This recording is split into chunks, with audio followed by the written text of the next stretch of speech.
ಪ್ರಾಣೇಶ್ವರಿ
ಸನ್ನಿಧಿಯಲ್ಲಿ ಅರ್ಪಿಸಲು ಏನನ್ನು ಸಿದ್ಧಪಡಿಸಿರು ಹೇಳು ಪ್ರೇಯಸಿ. ನನ್ನ ಸರ್ವಸ್ವ ನಿಮ್ಮದಾಗಿರುವಾಗ ಇನ್ನು ನನ್ನದಾಗಿ ನೋಡಿದಿರಿ. ನಿನ್ನ ಹೃದಯದ ಕ್ಷೇಮ ಅದು ಮೊದಲಿನಿಂದಲೂ ನಿಮ್ಮದಾಗಿದೆಯಲ್ಲ, ಪುನಃ ಕೊಡುವಾಗಿದ್ದಿಲ್ಲ ಪ್ರೇಯಸಿ. ನಾನು ಅದನ್ನು ಬಲ್ಲೆನು. ಮತ್ತಿನೇನು? ಪ್ರತಿದಿನವೂ ಪ್ರತಿ ಕ್ಷಣವೂ ನಿನ್ನ ಪ್ರೇಮವನ್ನು ಹೊಸದಾಗಿ ಪಡೆಯಬೇಕೆಂಬುದು ನನ್ನ ಆಸೆ. ಈ ವಸಂತದ ಬಳ್ಳಿಯು ದಿನ ದಿನವೂ ಹೊಸದಾದ ಹೂಗಳಿಂದ ಸೃಷ್ಟಿಕರ್ತನನ್ನು ಆರಾಧಿಸುವುದು. ಈ ಪಕ್ಷಿಗಳು ದಿನ ದಿನವೂ ಹೊಸದಾದ ಗಾನದಿಂದ ಪ್ರಕೃತಿಯನ್ನು ನಲಿಸುವುದು. ಸರ್ವಸಾಕ್ಷಿಯಾದ ಸೂರ್ಯದೇವನು ಹೊಸದಾದ ಕಾಂತಿಯಿಂದ ಜಗತ್ತನ್ನು ಬೆಳಗುವನು. ಈ ದಿನದ ಆನಂದವು ನಾಳಿನ ದುಃಖದ ಬೀಜ, ನಾಳಿನ ದುಃಖವು ಮುಂದಿನ ಆನಂದದ ಮೂಲ. ಪ್ರೇಮದ ವಿಚಾರವೂ ಹಾಗೆಯೇ. ವಿರಹದಿಂದ ಸಮ್ಮಿಳನ, ಸಮ್ಮಿಳನದಿಂದ ಪುನಃ ವಿರಹ ಮತ್ತು ಸಮ್ಮಿಳನ, ಈ ಉಭಯ ಭಾವಗಳ ಆಕರ್ಷಣ ವಿಕರ್ಷಣೆಗಳೇ ಪ್ರೇಮದ ಜೀವ. ಹೃದಯೇಶ್ವರಿ, ನೆನ್ನಿನ ದಿನ ವಿಯೋಗದ ತೀವ್ರ ಶಬ್ದದಿಂದ ನಾವು ದುಃಖರ, ಈ ದಿನ ಪುನಃ ಸಮ್ಮಿಳಿತರಾಗಿದೆ. ಈ ಆನಂದದ ಸುಪ್ರಭಾತದಲ್ಲಿ ನಿನ್ನ ಪ್ರೇಮವನ್ನು ಪುನಃ ಕೈಗೊಳ್ಳಬೇಕೆಂದು ಆಸೆ ಉತ್ತರ. ದೇವರೇ ಪೂಜೆಯನ್ನು ಬಯಸಿ ಬಂದಾಗ ಭಕ್ತರು ನಿರಾಕರಿಸಲಿ. ಇಷ್ಟೇ ಆಗಲಿ, ಪ್ರೇಮದ ವಿಷಯದಲ್ಲಿ ನಿನ್ನ ಮಹಾಪಂಡಿತನು ನಿನ್ನೆ ಚಿಂತೆ ಆಗಿದೆ.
ಮನೆಯಲ್ಲಿ ಸ್ನಾನ ಕೊಟ್ಟಿರುವುದು.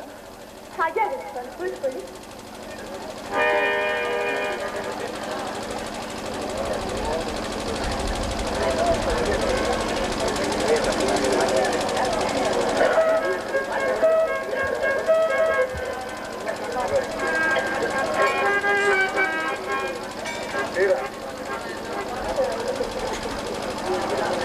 ಉದಾಸೀನವಯವಳಿಗೆ ತಕ್ಕ ಶಿಕ್ಷೆ.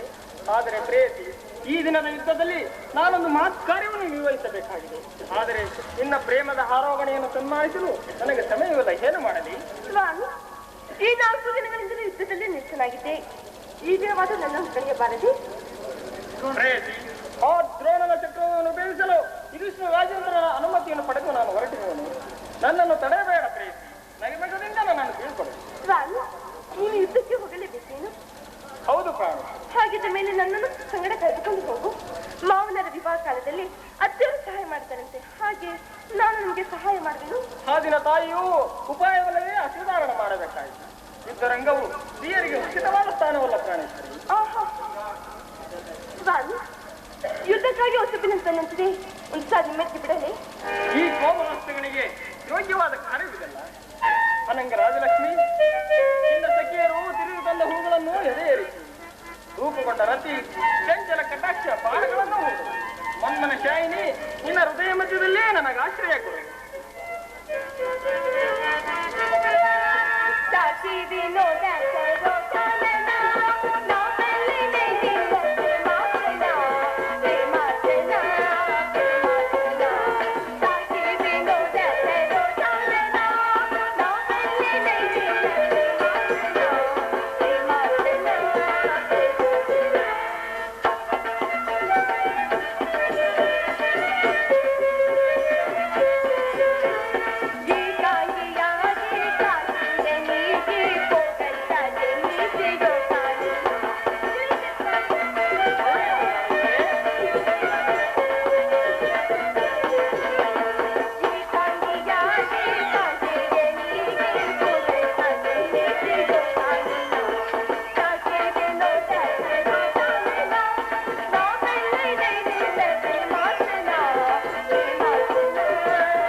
ಸ್ವಾಮಿ, ಒಂದೇ ವಿಷಯದಲ್ಲಿ ಇಷ್ಟೊಂದು ಪ್ರೇಮದ ಮಾತುಗಳು, ಏನು ಕಥೆ?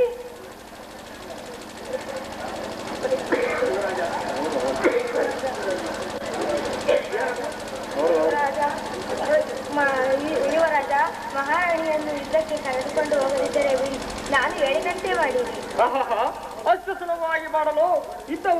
ಹಬ್ಬದ ಊಟವಲ್ಲ, ಮದುವೆಯ ಸಂಭ್ರಮವಲ್ಲ.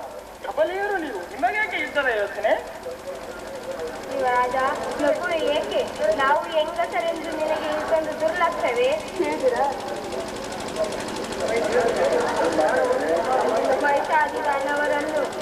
ಮಹಿಷಾದಿದಾನವರನ್ನು ಸಂಹಾರ ಮಾಡಿದ ದೇವಿ ದುರ್ಗಿಯು ನಮ್ಮಂತೆ ಹೆಂಗಸಲ್ಲವೇ? ಒಲಿದರೆ ನಾರಿ, ಮುನಿದರೆ ಮಾರಿ ಎಂಬ ಗಾದೆ ಮಾತನ್ನು ಕೇಳಿದರೆ ಸ್ವಾಮಿ, ಮಾದೇವಿ ವಿಚಾರ ನಿಮಗಿನ್ನು ತಿಳಿಯುದು. ಅವಳು ಮನಸ್ಸು ಮಾಡಿದಳೆಂದರೆ ಒಂದು ಸೈನ್ಯವನ್ನೇ ಕಟ್ಟು ಬಿಡುತ್ತಾರೆ. ಆಮೇಲೆ ಕೌರವ ಸೈನ್ಯದ ಗತಿ ಏನ್ ಹೇಳುವೆ ಮಾದೇವಿ?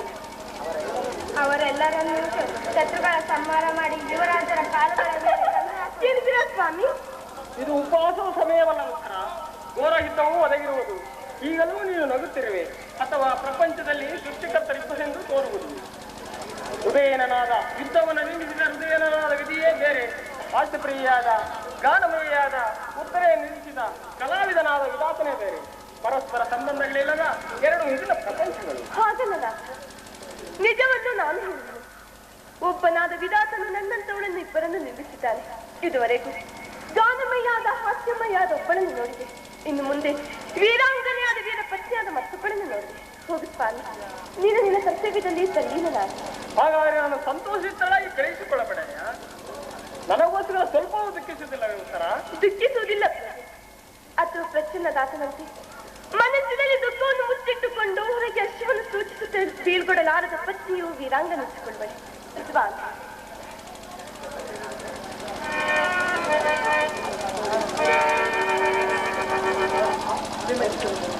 ಆಹಾ, ನಾನು ನೋಡುತ್ತಿರುವುದೇನನ್ನು?